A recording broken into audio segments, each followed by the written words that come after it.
क्या वागड़ क्षेत्र में अब लगातार कांग्रेस कमजोर हो रही है और उसकी जगह भारत आदिवासी पार्टी एक मुख्य प्रतिद्वंदी के तौर पर सामने आ रही है?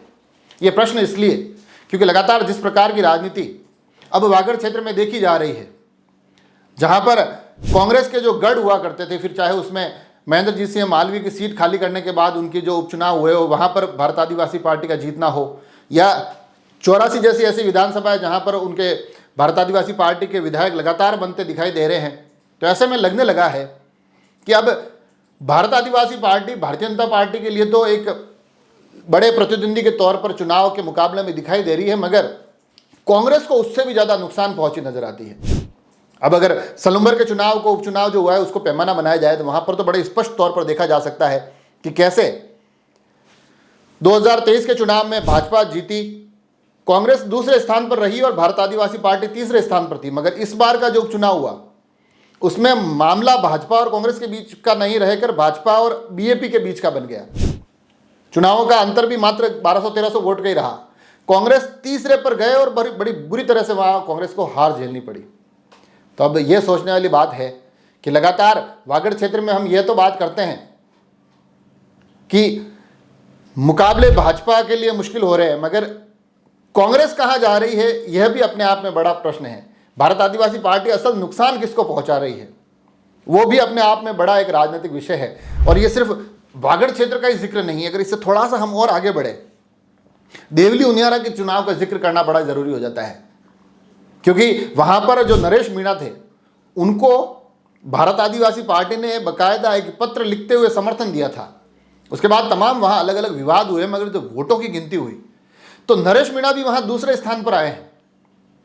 तो कहीं ना कहीं भारत आदिवासी पार्टी फिर अन्य क्षेत्रों में भी अपनी संभावनाएं देख रही होगी।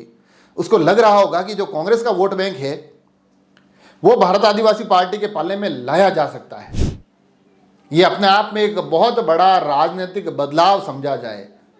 तो बार बार जब राजनीतिक विश्लेषण होता है तब ये कहा जाता है कि चाहे 84 का मुकाबला हो, चाहे फिर आप बागीडोरा का जिक्र करें, फिर वो चाहे आप बांसवाड़ा डूंगरपुर लोकसभा क्षेत्र का बात करें, फिर वो चाहे सलूम्बर का जिक्र करें, कहा यह जाता है कि बीजेपी बना बीएपी मुकाबले बन रहे हैं।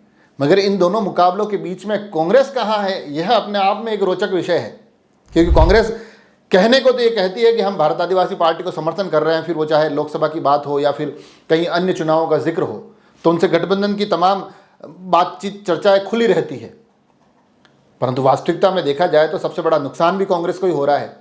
कांग्रेस उस क्षेत्र में लगातार न केवल तीसरे नंबर पर जा रही है, बल्कि जमानत जब्त होने जैसे हालात बन रहे हैं। तो ये अपने आप में कांग्रेस के लिए बड़ा विचारणीय विषय निकल आता है कि वो भारत आदिवासी पार्टी को इसलिए आगे बढ़ाए क्योंकि वो भाजपा को हरा सकती है, या फिर अपने अस्तित्व के लिए कुछ नई दावपेच, कुछ नई रणनीति लेकर सामने आए। अन्यथा ये तय है कि आगे आने वाले समय में वागड़ क्षेत्र में कांग्रेस के लिए अपने समर्थकों को, अपने नेताओं को बांध कर रखना, रोक कर रखना मुश्किल होता रहेगा। मुकाबले भाजपा बनाम बीएपी बनते रहेंगे और कांग्रेस लगातार इस राजनीतिक चक्रव्यूह में फंसती हुई दिखाई देगी। तो अब इस चक्रव्यूह से कैसे निकलना है ये कांग्रेस के लिए बड़ा सवाल है। मुश्किल जरूर है, मगर उसके लिए तमाम तैयारियां किस प्रकार से होती है उस पर हमारी नज़र बनी रहेगी। आप सभी लोग जुड़े रहें राजसमंद एक्सप्रेस से। धन्यवाद।